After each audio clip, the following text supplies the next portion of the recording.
നമ്മൾ കേരച്ചൂരയുടെ വലിയൊരു തലയാണ് നമുക്ക് കിട്ടിയിരിക്കുന്നത്. അപ്പം ഈ തല നമ്മളിതെങ്ങനെ വെച്ചാൽ നമ്മൾ നല്ലോണം കറി മുങ്ങി കിടക്കത്തില്ല. അപ്പം ഇതൊന്ന് നമുക്ക് കൂടെ ഇച്ചിരി ചെറുതാക്കി കൊടുക്കാം. പാത്രം ചൂടായിട്ടുണ്ട്, എണ്ണ ഒഴിച്ചു കൊടുക്കുക.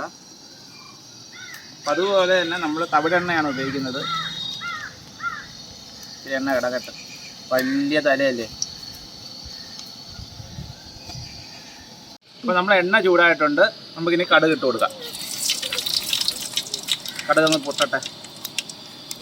കടുക് പൊട്ടിയതിന് ശേഷം നമുക്ക് ഇഞ്ചി വെളുത്തുള്ളി ചതച്ചത് ഒന്ന് നല്ലോണം ഇളക്കി കൊടുക്കുക. അതിലേക്ക് നമുക്ക് പച്ചമുളക് ഒന്ന് കീറിയത് ഇട്ട് കൊടുക്കുക.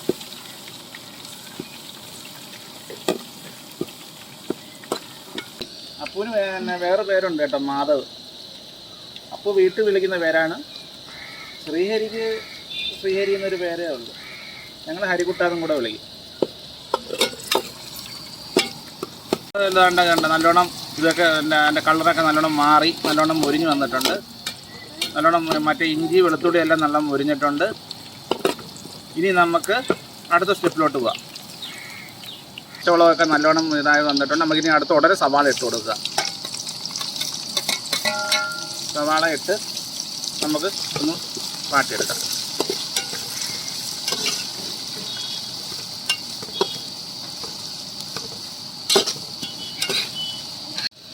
ഇപ്പം നമ്മുടെ സവാളയൊക്കെ നല്ലോണം വന്നിട്ടുണ്ട്. അതുവരെ നമുക്ക് അപ്പു ഇങ്ങനെ വന്ന് കാത്തിരിക്കുക. അപ്പു ഇതൊക്കെ കണ്ടുപിടിക്കണം കേട്ടോ, എങ്ങനെ.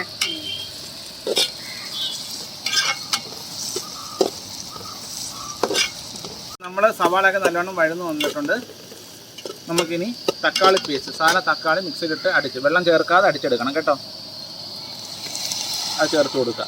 ഈ തക്കാളി പേസ്റ്റിനകത്ത് ചേർക്കാൻ ഒരു പ്രശ്നമുള്ളതെന്ന് വെച്ചാൽ നല്ലോണം ഇത് എണ്ണ തിളഞ്ഞ് വരുന്നിടം വരെ നമ്മൾ വെയിറ്റ് ചെയ്യണം. അല്ലെങ്കിൽ ഒരു പച്ച കുത്തലും ചെവയൊക്കെ വരും. അതുകൊണ്ട് ഏറ്റവും അധികം സൂക്ഷിക്കേണ്ട ഈ സമയം തക്കാളി പേസ്റ്റ് ചേർക്കും. തക്കാളി ചേർക്കുമ്പോൾ ആ പ്രശ്നമില്ല. പക്ഷേ തക്കാളി പേസ്റ്റ് ചേർക്കുമ്പം എണ്ണ തെളിഞ്ഞിടം വരുന്നേരം നല്ലോണം നമ്മൾ ഒന്ന് തിളപ്പിച്ച് എടുക്കണം.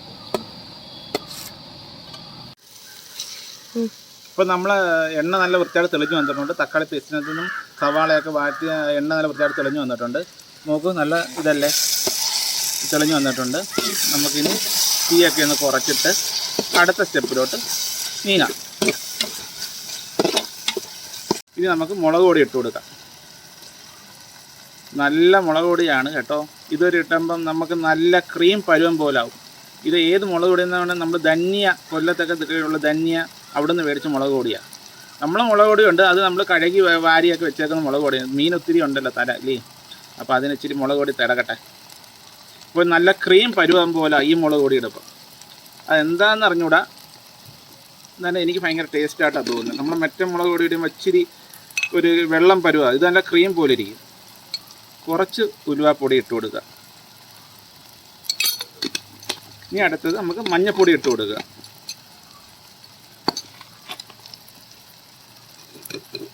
ഇനി നമുക്ക് കുറച്ച് മഞ്ഞൾപ്പൊടി.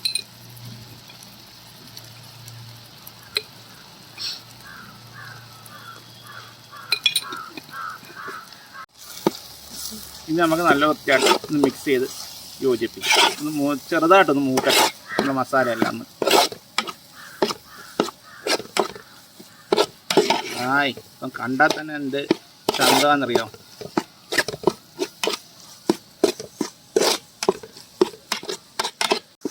അപ്പം നമ്മളെ മസാലയൊക്കെ നല്ല വൃത്തിയായിട്ട് റെഡിയായി വന്നിട്ടുണ്ട്. ഇനി നമുക്ക് കുടംപുളി ചൂട് വെള്ളത്തിൽ ഇട്ട് വെച്ച് വെക്കുകയാണ് കേട്ടോ, കുടംപുളി. അപ്പോൾ അത് നമുക്ക് ചേർത്ത് കൊടുക്കാം.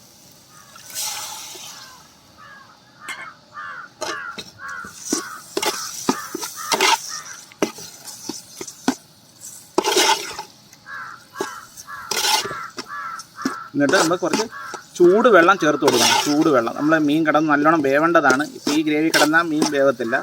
അതുകൊണ്ട് നമുക്ക് നല്ല ചൂട് വേണം, തോനെ ചൂട് വെള്ളം ഇട്ട് ഒഴിച്ചു കൊടുക്കണം. അതുവരെ നമുക്ക് ഇതൊന്ന് ചൂടായി വരട്ടെ, എന്നിട്ടേ വെള്ളം ഒഴിച്ചു കൊടുക്കാം കേട്ടോ. ഇതൊക്കെ ഒന്ന് ചൂടായി വരട്ടെ.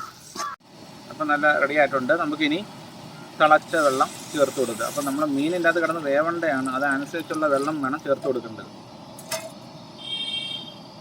എന്നിട്ട് നമുക്കൊന്ന് മിക്സ് ചെയ്ത് കൊടുക്കാം.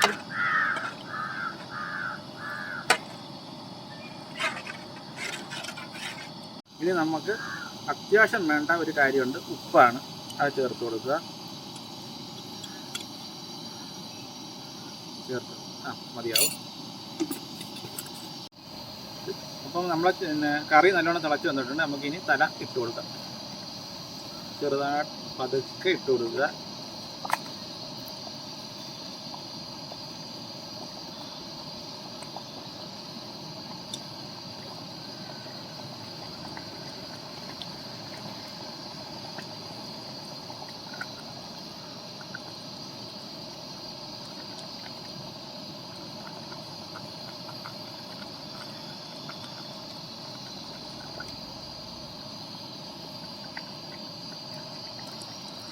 ചെറിയ പീസൊക്കെ നമുക്ക് ഇട്ട് കൊടുക്കാം.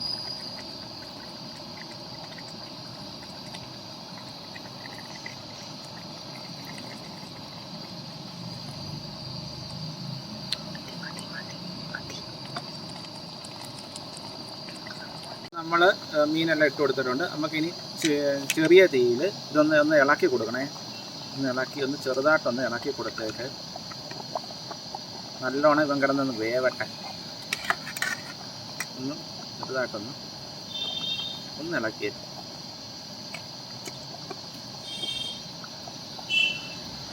എന്നിട്ട് നമുക്കൊരു 15 മിനിറ്റ് ഇതേ രീതിയിൽ തന്നെ ഒന്ന് അടച്ച് വെച്ച് വേവിക്കും. എന്നിട്ട് വേണം ഇളക്കി കൊടുക്കുക. തിരിച്ചിട്ട് കൊടുക്കേണ്ട പിന്നെയാണ്. അടുത്ത വർഷം അങ്ങനെ വേവണം. വലിയ നിലയല്ലേ, ഇച്ചിരി കുറച്ച് നേരം വേവേണ്ടതുണ്ട്. അടച്ച് വെച്ച് വേവിക്കാം. നമുക്കിനി പാത്രം ഒന്ന് അടപ്പൊന്ന് മാറ്റി കൊടുക്കാം. എന്നിട്ട് നമുക്കൊന്ന് തിരിച്ചിട്ട് കൊടുക്കാം.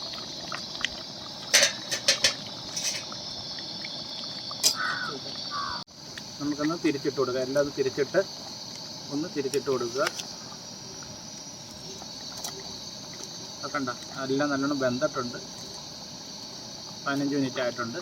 ഇത് ഇനി ഒരു 15 മിനിറ്റും കൂടെ കിടന്ന് വേവട്ടെ.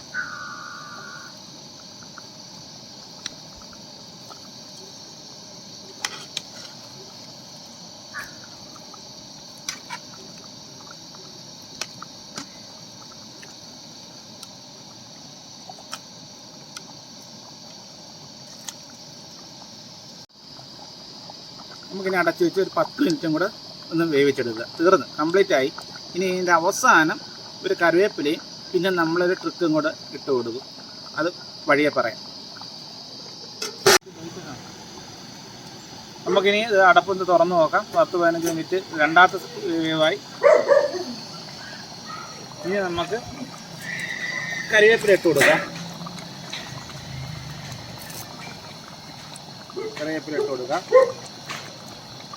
അതിനുശേഷം നമ്മളെ സീക്രട്ട് ഇൻഗ്രീഡിയൻസ് ആയ തേങ്ങ ഒന്ന് വറുത്തരച്ച് അതും കൂടെ ചേർത്ത് കൊടുത്ത് അതുമൊന്ന് തിളച്ച് വരട്ടെ. തുറന്ന് വെച്ച് തിളപ്പിച്ചാൽ മതി.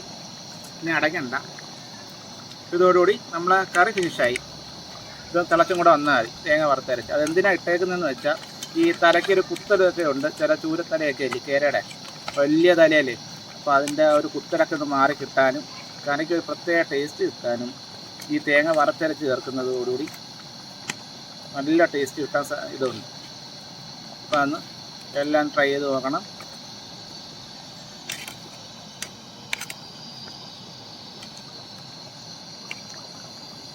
എല്ലാവർക്കും ഇച്ചിരി രുചിച്ച് തരാൻ എനിക്ക് ആഗ്രഹമുണ്ട്. തരണമെന്ന് എന്ത് ചെയ്യാനാ, എല്ലാവർക്കും തരണമെന്നുണ്ട്. വൃത്തിയായിട്ട് തിളച്ച് വന്നിട്ടുണ്ട്.